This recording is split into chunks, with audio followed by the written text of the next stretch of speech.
হাজার অসুখ মন আর মন ভালো করার এই আউলি ঝর্ণার কাজ ঘেঁষে পাইনের ছায়া মিশে যে পথ নেমে গেছে উপত্যকার পথে, সেই পথ বেয়ে উঠে যেতে যেতে কেউ ডাকে আমাদের। না, তোমাদের ডাক নিশি ডাক হয়ে মিশে আছে ইটকাট পাথরের দেশে। এসেছি লাল নীল সবুজের খোঁজে, এখন শুধু শুধু পিছু ডেকো না আমাদের। Good morning to all. আমরা সকালে 6টার দিকে উঠে পড়েছি। এখানে এখন সূর্যোদয় হচ্ছে। এই জয়দা ক্যামেরা নিয়ে চারদিকে মাউন্টেনগুলোতে একটু সূর্যের আলো ছড়াতে শুরু করেছে, দারুণ লাগছে। এইটা আমাদের যে হোটেলের বারান্দা থেকে এই হচ্ছে গিয়ে ভিউ। জুম করলে আরও আসবে, এই কাছেই একদম মাউন্টেন রেঞ্জ।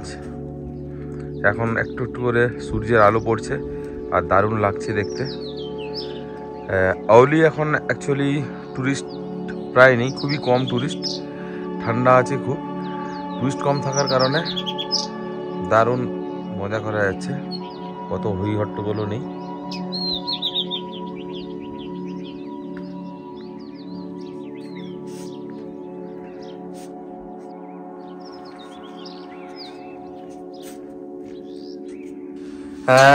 গুড মর্নিং বলে দিয়েছি আগে। সকালবেলা রেডি হয়ে গেছি আমরা। জয়দীপদা ম্যাগি বানাচ্ছিল, ম্যাগি ডিস্ট্রিবিউট হচ্ছে 3 জনের।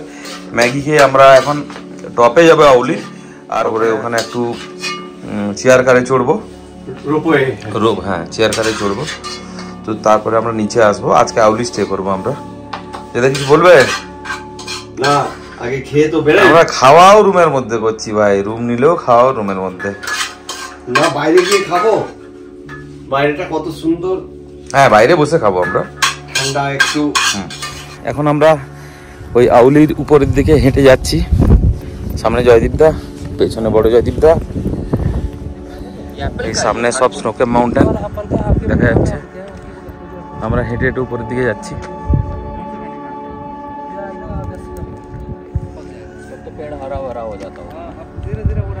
এই যে দুজন জয়দীপদা, আমি, সবাই উপরের দিকে হাঁটছি। এখন এই হেঁটে যাচ্ছি উপরে। কিছুটা উপরে উঠে আসার পর একটা ছোট মার্কেট মতো রয়েছে, দাঁড়িয়েছি। আস্তে আস্তে করে উঠছি। নীল আকাশ, তার সঙ্গে স্নোকেপ মাউন্টেন। এই আমি, সামনে দু জয়দীপদা হাঁটছে।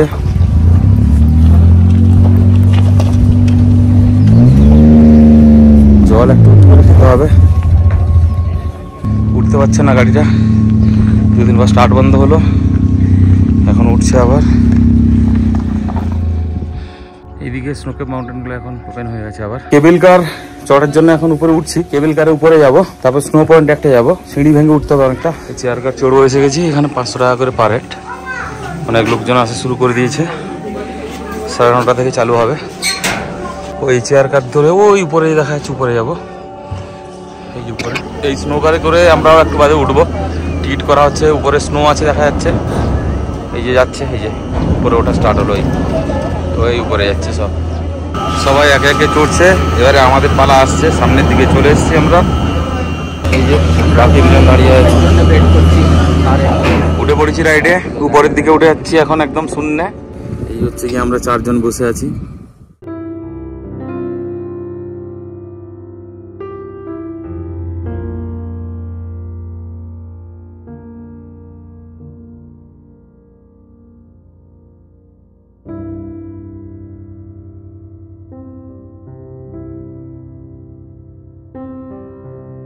জোশীমঠ থেকে যে রোপওয়ে চলে সেটা মোটামুটি ওই 1000 টাকা মতো ফিস নেয়। আর সকাল 8টা থেকে বিকাল 5টা অবধি চলে। এই রোপওয়ে থেকে হিমালয়ান যে ভিউ পাওয়া যায়, 360 ডিগ্রি হিমালয়ান ভিউ, এটা অসাধারণ। ম্যাজেস্টিক হিমালয়ান ভিউজ এখান থেকেই পাওয়া যায়। তো আউলির একটা অন্যতম অ্যাট্রাকশান এই রোপওয়ে। এছাড়াও এখানে উপরে স্কেটিং করানো হয়, যারা ইন্টারেস্টেড স্কেটিংও করায়। তো মোটামুটি আউলি এলে এই 2-3টা জিনিস করতেই হবে অ্যাক্টিভিটি। মোটামুটি 1000-1,500 টাকা মতো লাগে। যদি আউলি থেকে উপরে ওঠেন তাহলে 500 টাকা, জোশীমঠ থেকে এলে 1000 টাকা। এটা হচ্ছে কি রোপওয়ের ভাড়া। স্কেটিং করাতে 500 টাকা করে নেয়। তাছাড়াও ঘোড়ার পিঠে চড়া বা যে সঙ্গে নিয়ে যায় সে 500 টাকা করে নেয়। তো এইরকম মোটামুটি 1000-2000 টাকা খরচ ধরে নিয়ে আসতে হবে আউলি উপরে এলে। তাছাড়া আউলির উপরে এসে ম্যাগি বা অন্যান্য জিনিসের একটু কস্টলি, যেহেতু উপরে নিয়ে আসতে হয় সব কিছু।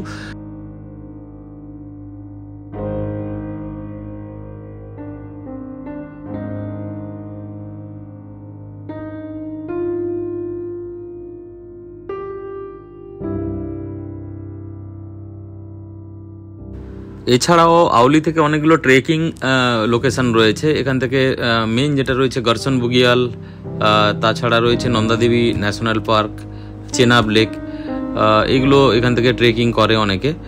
আর নিচে যে যোশীমঠ আছে, যোশীমঠে একটা মন্দির আছে নরসিংহ টেম্পল, এটা খুব সুন্দর জায়গা। এখান থেকে নেচারও খুব ভালো দেখা যায়, অনেকেই মন্দিরে পুজো দেয়। তো আশেপাশে ঘুরে একটা দিন কাটিয়ে দেওয়াই যায়।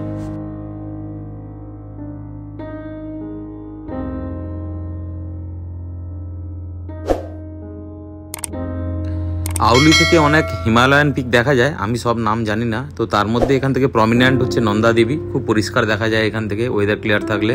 তাছাড়াও যেগুলো রয়েছে ওই ত্রিশূল, হাতি পর্বত যেটা এলিফ্যান্ট মাউন্টেন নামে পরিচিত, এছাড়া কামেট, মাউন্ট কামেট যেটা, এগুলো দেখা যায়। এছাড়াও অন্যান্য নাম না জানা প্রচুর স্নোক্যাপ মাউন্টেনের প্যানোরামিক ভিউ এখান থেকে দেখা যায়। যদি আকাশ পরিষ্কার থাকে তাহলে আউলিতে বসে বসেই অনেক স্নোক্যাপ মাউন্টেন দেখা যায়।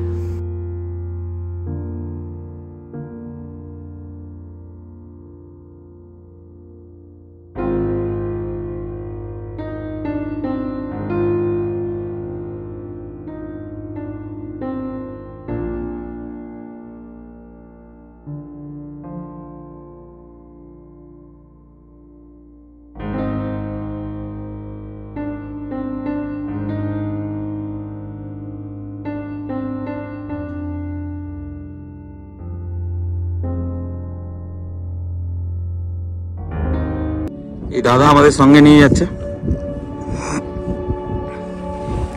চারদিকে এরকম ভিউ। হ্যাঁ, উল্টো দিকে জয়দীপদা উল্টো দিকে দেখানোর সাহস হচ্ছে না। এইরকম চারদিকে স্নো পড়ে আছে এখনো অনেক জায়গাতে। ফান ফান, পুরো ফান, এ পুরো আইস মে আটক যেতে না। ওই যে পয়েন্টটা আসছে ওখানে গিয়ে আমরা নেমে যাবো। উপরে উঠে আসার পরে এরকম মোটামুটি ভিউ পেয়ে গেছি আমরা। ওই আর পয়েন্ট বলে একটা পয়েন্ট আছে, ওখানে উঠছি এখন হেঁটে হেঁটে, খাড়া চড়াই, হাঁপাতে হাঁপাতে। এই চড়াই পথ ভেঙে কিন্তু আমাদের উপরের দিকে উঠতে হচ্ছে। ওই উপরে যাবো আর পয়েন্টে। জয়দীপদা আগে হাঁটছে, সামনে দাদা হাঁটছে, এখানকার গাইড। এ ফটো তুলতে ব্যস্ত।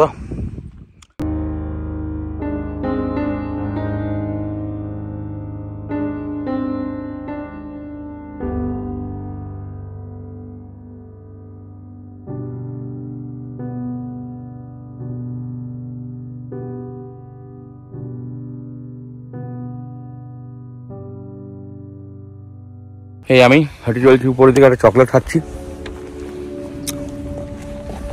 টুকটুক টুকটুক করে হাঁটছি।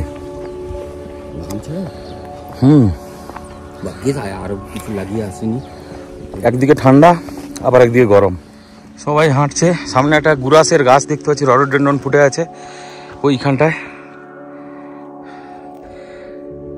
ওর পাশ দিয়ে যাবো। ওই যে সামনে দেখা যাচ্ছে এটা কিন্তু স্নো গান। আমি গাইড ভেবেছিলাম, তো আমাদের গাইড ভাইকে জিজ্ঞেস করতে ও জানালো এগুলো স্নো গান, কারণ এই প্যাচে স্কেটিং করা হয়। আচ্ছা, তো যখন উইন্টারে বরফ পড়ে না, ওই নিচে লেকটা দেখাও। হ্যাঁ, নিচে একটা লেক, ম্যানমেড লেকটা, হ্যাঁ, ওখান থেকে ঠান্ডা প্রসেসিং ওয়াটার এনে এখান থেকে বরফ তৈরি করা হয়, বরফ তৈরি করা হয় আর কি। আচ্ছা, এখান থেকে কিন্তু চারদিকে 360 ভিউটা এরকম। এই দাদার সঙ্গে এসেছি আমরা, অসাধারণ। দাঁড়িয়ে থাকতে ইচ্ছে করে, বসতে ইচ্ছে করে, হাঁটতে একদম ইচ্ছে করে না। হ্যাঁ, ভাত খাও, ঘুমাও ঘরে, তাহলে ভালো লাগে। ওই সামনের যে বড় পিকটা, এটা হচ্ছে নন্দা দেবী। এই যে এইটা দ্রোণাগিরি, হাতি ঘোড়া, ত্রিশূল, এখানে সবই আছে। এটা পেছনের দিকে গুলশান ভ্যালি, এটা ট্রেকিং করা হয় তপোবন থেকে। 5 দিনের ট্রেক হয়, আলু থেকে স্টার্ট করে তপোবনে গিয়ে শেষ করে এটা। তো সেটা কিন্তু শীতকালে হয় না। আমার কিন্তু এই এত কিছুর মধ্যে এই লাল রংটা বেশি প্রমিনেন্ট লেগেছে। ঠিক আছে, দারুণ। কিন্তু আমরা কিছু পেয়েছি, এর থেকেও বেশি।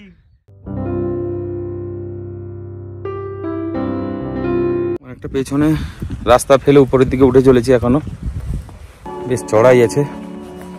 একটু দাঁড়িয়ে চকলেট খেলাম, দিয়ে আবার হাঁটা শুরু করেছি আরো উপরের দিকে।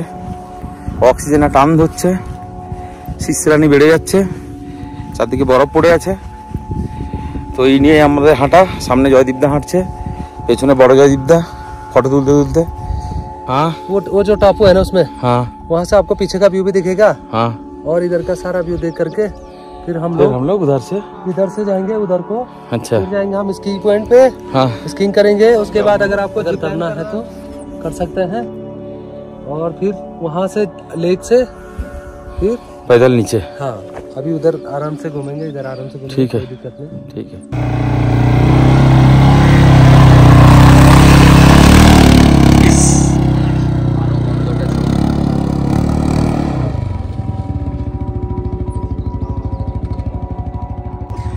অনেকটা উপরে উঠে এসে আমরা একটা ছোট্ট টি ব্রেক নিয়েছি, চা বানানো চলছে।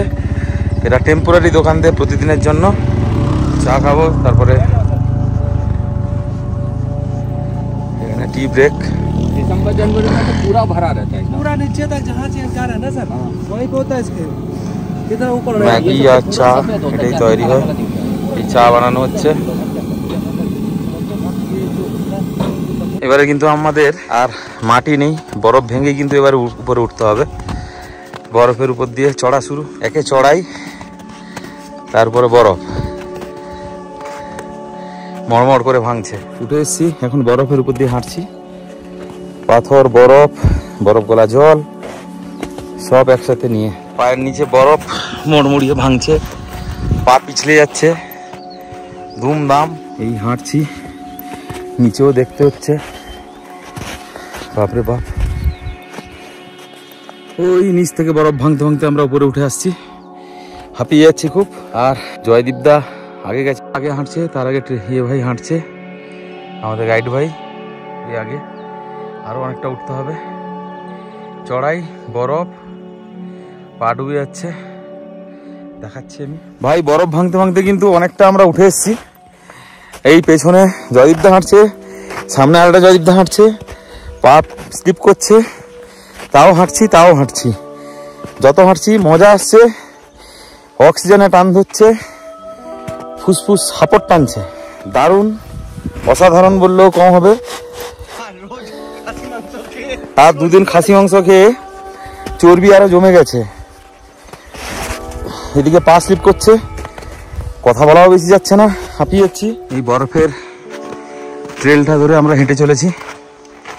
বরফ ভাঙার শব্দ জুতোতে আসে মড়মড় করে, পুরো শক্ত বরফ, একদম ব্ল্যাক আইস হয়ে গেছে। এই বরফ, শক্ত বরফ পুরো ভাঙছি, মড়মড় মড়মড় করে আওয়াজ হচ্ছে। চারদিকে বরফই বরফ, তার সময় ঠান্ডা, নিঃশ্বাসে টান ধরছে বারবার।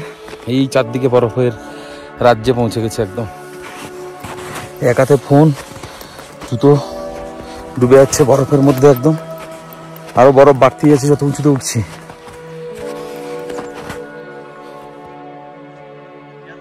ড্রোন ওড়ানো শেষ হয়ে গেছে। এবারে এখান থেকে এবারে আমরা বেরাবো টপ পয়েন্টের কাছাকাছি। আরো উপরে যাওয়া যেত, কিন্তু অনেক বরফ, ওখানে হাত পা ঢুকে যাবে একদম।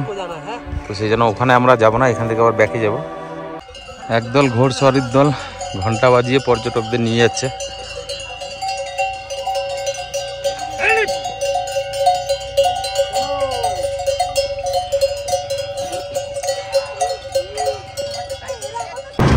ফিরছি এখন চেয়ার কারে। টাটা, বাই বাই আউলি।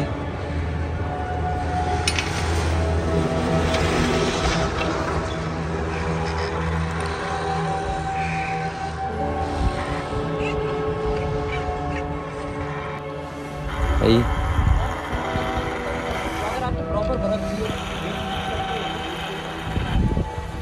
নিচে নামছি।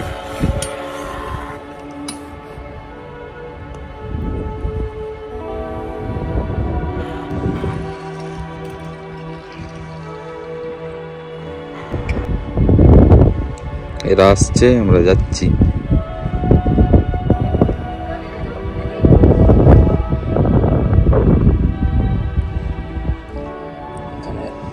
কেবল কারগুলো ওপেন পাওয়া করতাম।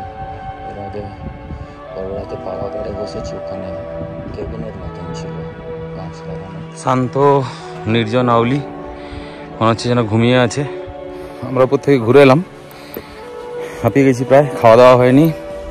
এবারে কিছু রান্না করে খাবো। আজকে আমরা আউলি স্টে করবো। তো আমাদের আগে চলে গেছে, আমি যাচ্ছি। তাহলে এই ভিডিওতে ওই যে উপরে দাঁড়িয়ে আছে একা একা, সঙ্গে রাখতে পারিনি। আমরা এই হোমস্টেতে আছি, বেশ সুন্দর লোকেশানে এই হোমস্টেটা। তো সামনে থেকে এরকম ভিউ দেখতে পাওয়া যায় আমাদের বারান্দা থেকে। আচ্ছা, দুপুরের ট্রেকিং সেরে এসে জয়দীপদা খিচুড়ি রান্না করেছে, আর এই আমার খিচুড়ি তিনজনে। আর এই হচ্ছে বাইরের স্নোকে মাউন্টেন দেখা যাচ্ছে, দেখা যাবে না মোবাইলে, এখন দেখা যাচ্ছে অল্প করে, হ্যাঁ দেখা যাচ্ছে। খিচুড়ি খাচ্ছি, টেম্পারেচার ধীরে ধীরে এবার নিচে নামা স্টার্ট হলো। তো কালকে আমাদের এখান থেকে যাব নীতি ভ্যালি, চ্যালেঞ্জিং রোড, চ্যালেঞ্জিং রাস্তা, ক্যাম্পিং করার ইচ্ছে রয়েছে। দেখা যাক, সঙ্গে থাকুন, আপনাদের পুরো এন্টারটেন দেবো। অলিতে সন্ধ্যাবেলার ডিনারের অ্যারেঞ্জমেন্ট চলছে। আমরা বিকালে একটু সবাই রেস্ট করছিলাম, অনেক ঘোরাঘুরি হয়েছে। বড় জয়দীপদা দাঁড়িয়ে আছে, আর এই ছোটো জয়দীপদা বিছানায় বসছে। আমি খিচুড়ি হবে, খিচুড়ি আর ডিম ভাজা, তার সরঞ্জাম কাটাকুটি চলছে। এখানে হিটার জ্বালানো হয়েছে, তো রান্নাবান্না হবে। কালকে এখান সকালবেলা আমরা রওনা দেবো নীতি ভ্যালির উদ্দেশ্যে। এবারে ওই রাস্তা কতটা ওপেন খোলা, রাস্তার কন্ডিশন কেউ কিছুই জানি না, দেখা যাক, কালকেই দেখাতে থাকবো ওটা। জয়দীপদা রুমের মধ্যে খিচুড়ি বসিয়েছে, আর ডিম ভুজিয়া হবে, খিচুড়ি ডিম ভুজিয়া। আজকে খেয়ে দিয়ে ঘুম লাগাবো আমরা। আজকে একটু প্রপার রেস্ট নিয়ে কাল থেকে আবার আমাদের রোড ট্রিপের চালু নীতি ভ্যালির উদ্দেশ্যে। তো আমাদের এই যে আজকে আউলি ট্রাভেল বা আউলি পুরোটা ঘুরে আসা, আপনারা দেখবেন, এই ভিডিও অনেক ভালো লাগবে। আর আমাদের ভিডিওগুলো যদি ভালো লেগে থাকে তাহলে আমাদের চ্যানেলকে আপনারা সাবস্ক্রাইব করুন, লাইক করুন, শেয়ার করুন, কারণ আমরা এই ধরনের রোড ট্রিপ প্রচুর করি। আর আপনারা আমাদের আরও যদি ইনসিস্ট করেন, আমাদের আরও ঘুরতে সাহস যোগাবে।